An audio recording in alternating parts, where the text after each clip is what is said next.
Hi, and welcome to the Art Department, a new show where BCPS art teachers bring their classroom demonstrations to you wherever you might be able to view them. I'm your host, Brandon Nicklas, and for the past 10 years, I've been working as an art teacher at Lansdowne High School in southwest Baltimore County. I've had the privilege of working with, observing, and being taught by some of the best teachers not only in the state of Maryland, but the entire United States.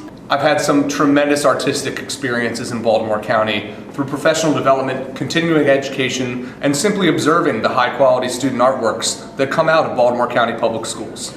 As a school system, we send students all over the county through magnet programs, summer camp, and yet each particular school retains its strengths due to its unique faculty. Now, through the vehicle of our show, the Art Department can expand our reach to students in all Baltimore County schools and beyond, sharing our lessons, methods, insights, and tutorials, as well as best practices with anyone who chooses to join us. So let's take a look around Baltimore County at some lessons from the teachers in the Art Department.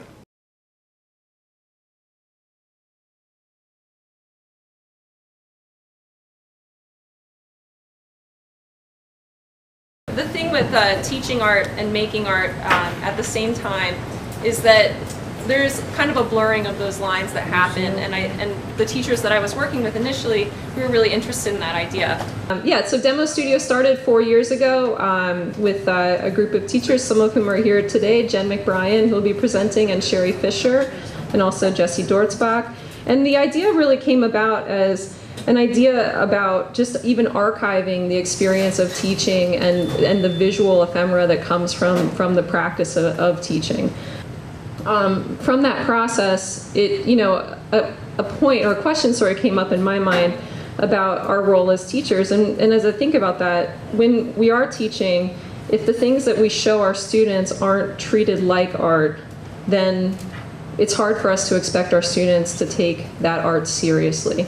So again, the handouts, the demonstrations, the work that goes actually into teaching, when it starts to become and treated like an art form in and of itself, it starts to kind of bring up all these ideas about how art teachers really are kind of multidisciplinary artists whose daily work is kind of like a performance, whose pieces really cross a lot of different dispositions and disciplines. So from that idea, we kind of built on that concept and worked it into an exhibit. And this exhibit has now, we did a show last year, and then of course the one this year, and again, it's been a really wonderful opportunity, with many thanks to D Center and Marion and Fred for inviting us back to participate, now with the partnership of Dr. Shyla Rao and MAEA, to the research division to kind of build into this idea that, again, our work is we can take our work from our classwork and bring it to a new platform and to a new audience. And one of the nicest things about this experience is this kind of unexpected extra thing that we get from it, which is all of the conversation and dialogue. Again, as in a world right now where the teaching community is really facing so many different changes and so many different ways of thinking about how we can develop as teachers professionally and what we're supposed to be presenting to our students, it's just a really wonderful opportunity to have these different platforms to kind of engage new audiences with what we're doing in the classroom. So feel free to look us up and keep part of what we're doing at demostudio.wordpress.com.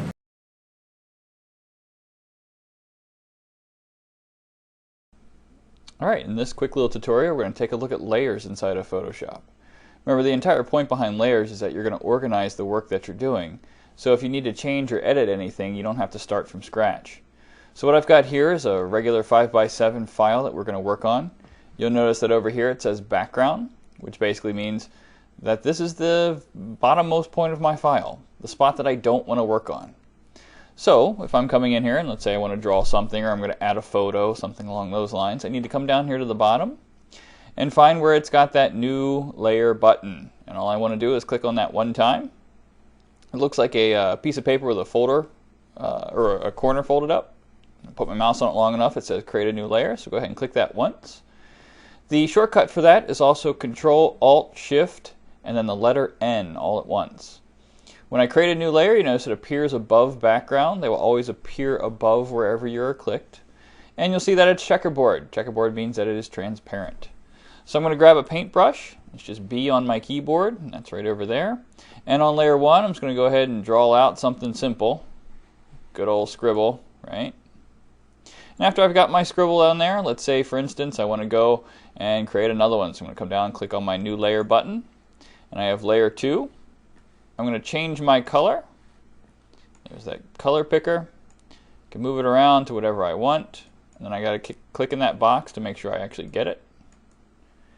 Back to my paintbrush, and this time I'll scribble something different. And I have two different things here. The artwork looks like it is one piece, but when I get my move tool, which is V on the keyboard, when I get my move tool, depending what layer I click on over here, I can move independently of the other. So I'm just going to move that one all by itself, or I can take this one and move it by itself. Or if I want to, I can rearrange them, put the blue one behind the other. Layering makes Photoshop completely adjustable to you. And no matter what you do, you can pretty much end up saying, yeah, I can go back and fix that. Maybe I really don't like layer 1. I'm going to take layer 1, I'm going to drag it down here to the little trash can, let go, and it is gone forever. Just like anything else in Photoshop though, that last action that you do can be pulled back. I'm going to go up to Edit, Undo, or step backward. Either will work. Undo is just the last state. So those are layers. You'll want to use them every single time you work in Photoshop, as they are pretty much the most important part.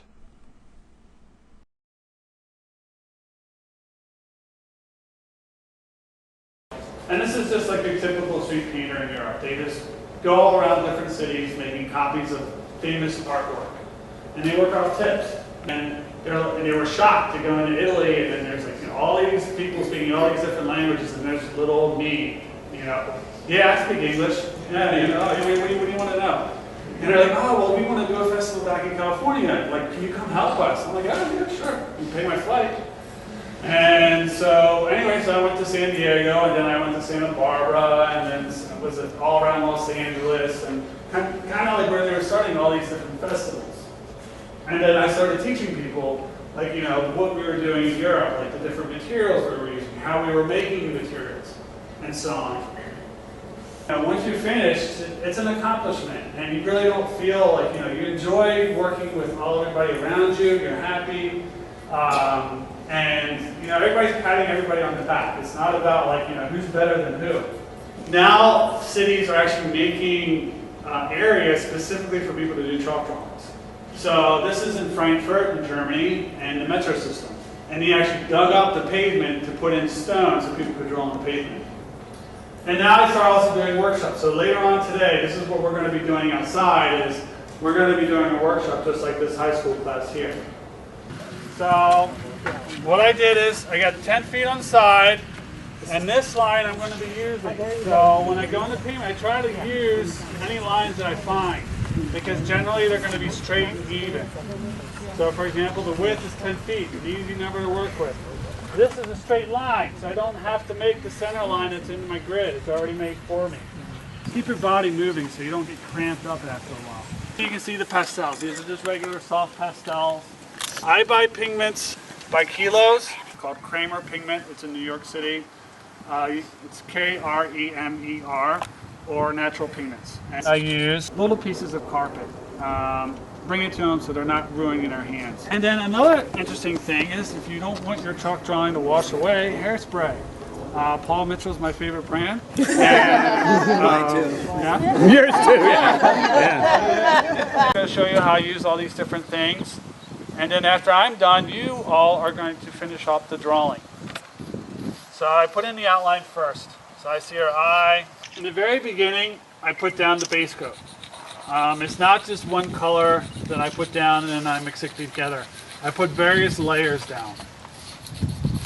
Now, another thing that I use in case I'm working, like, let's say in an area where it rains a lot, for example, like Ireland or Holland or someplace like that, or here in April. Let's say I'm working in April. I will take this stuff here, I'll mix it with water and sugar. and then I paint it down on the floor.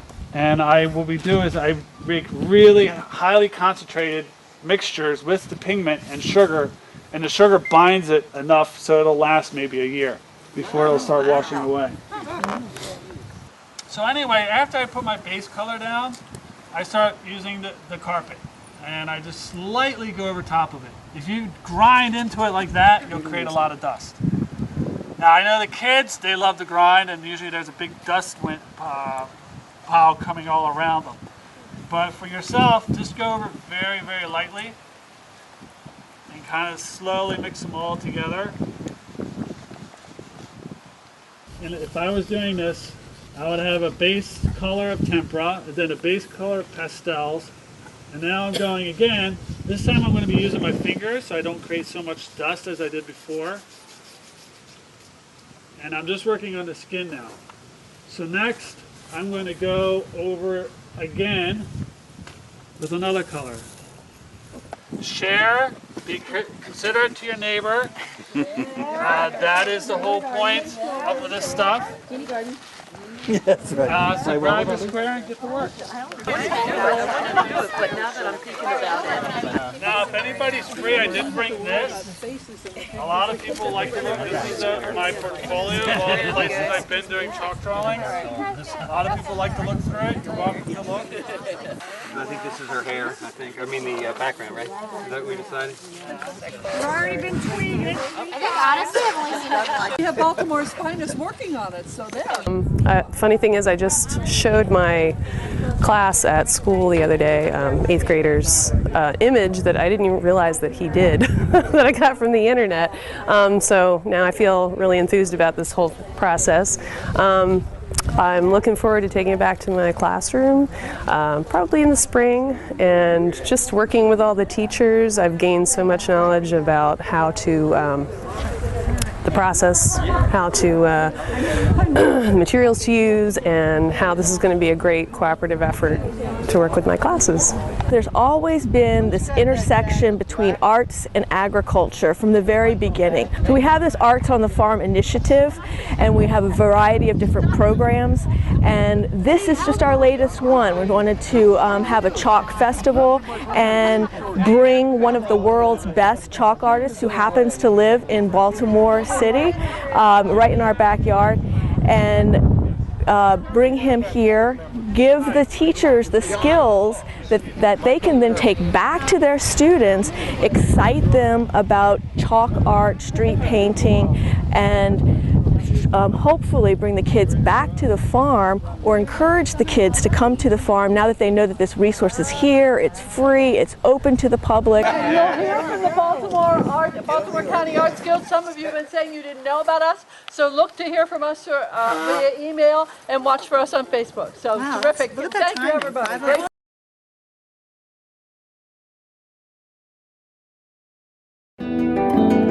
At the Dev Street.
kind of like fun. We just like working with movement and color big time, just to like make a space all of a sudden like, damn, that's fun, you know?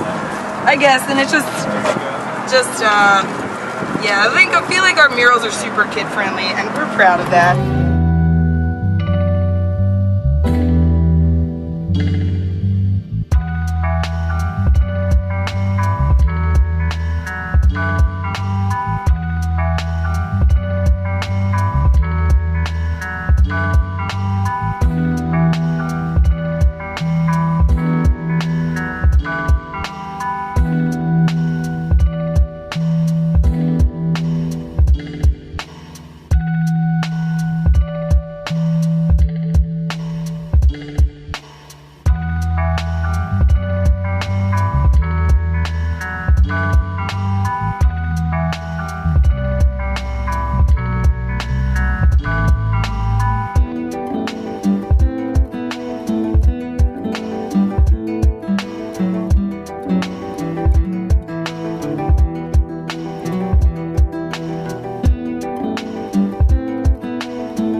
Hi, I'm Michael Williams. And I'm Caroline, and we are officers in Towson's chapter of National Art Honor Society. Yes. So today we're working on the murals on the trailers outside Towson. And here's everyone working. A little pan shot. Look at that. Beautiful. Working hard. We're kind of revolving around the idea of an outdoor gallery. So we have all of our pieces united by a common palette, and we're doing some frames around them to give it that vibe. Yeah. And we're going to have a showcase coming up of the open gallery. So, yeah.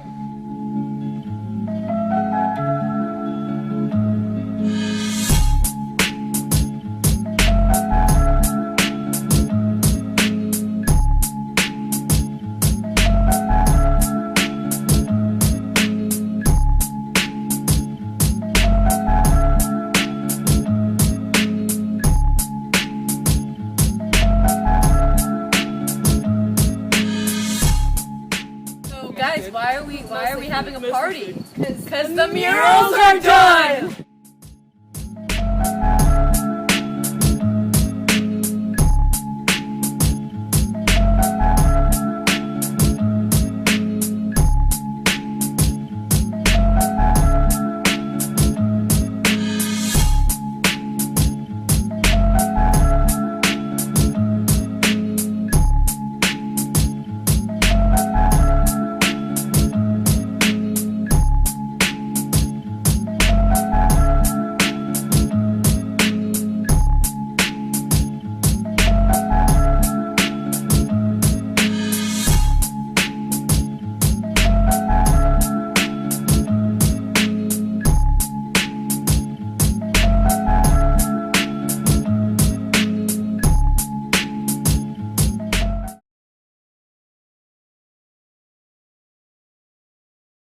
Hi, I'm going to talk about the collaborative art journals / sketchbooks that about 20 Baltimore County art teachers are working on right now. Here's kind of how this got started. I presented the idea to the 3 other art teachers at Sudbrook Magnet Middle. We were going to do it as a departmental thing. We each picked a theme. We each had one sketchbook. We each took our theme, like mine is what is most important in art education. We each took a book, and we each completed a few pages in the book that related to our theme. The idea was then that we would trade the books and create some pages in other people's books around that same theme. The idea grew, and it moved on from just Sudbrook Magnet Middle School to any Baltimore County art teachers who wanted to participate. We have about 20 people participating right now, and I gave some people some general guidelines about how it would work. Each participant got a journal or sketchbook, and it started with me making them for everybody, and so you'll see that a lot of them are very much the same in size and shape. But that got to be a little overwhelming, so then I asked people to provide their own sketchbook, so we have a little more variety now. Each person chose a theme or a focus. They made sure that that theme or focus was evident on the front cover of the sketchbook in any way they chose. Then they each created a few pages to respond to that theme within their own sketchbook. Then the idea is that we meet up once a month, usually at a bar. Grand Cru is where we're typically meeting because it's kind of central. Have a drink, take a look at all the sketchbooks and journals, take a look at what everybody's done so far, share ideas, and trade books so that you leave with somebody else's with a new theme and add some more pages to that and respond to another theme. We've been going at this since the end of June now, so we've had quite a few swaps. Our first one was at Grand Cru. Second one in July, people were really busy, so instead of having an actual meetup, I paired people up and people traded on their own. For August, we traded at the Countywide Professional Development Day. For September, we had a meetup at Grand Cru. For October, we just had another meetup at Grand Cru, and we're planning to meet there again next month, toward the end of the month, I think after Thanksgiving. So that's kind of where it's going. This grew out of some questions I had that arose from my doctoral dissertation research, which has to do with where teachers get their ideas and how teachers' underlying beliefs then become embodied in the decisions that they make in the classroom. So for me, what became really important was to find ways to help myself and other teachers that I work with, and anybody really, to think more deeply about the things that are beneath and supporting what they do every day. What are the ideas that are behind the decisions that you make dealing with curriculum and dealing with your classroom? So that's part of it. And so far it's going really well. We've got some beautiful things happening in the books, and I have a whole lot of images that you can take a look at.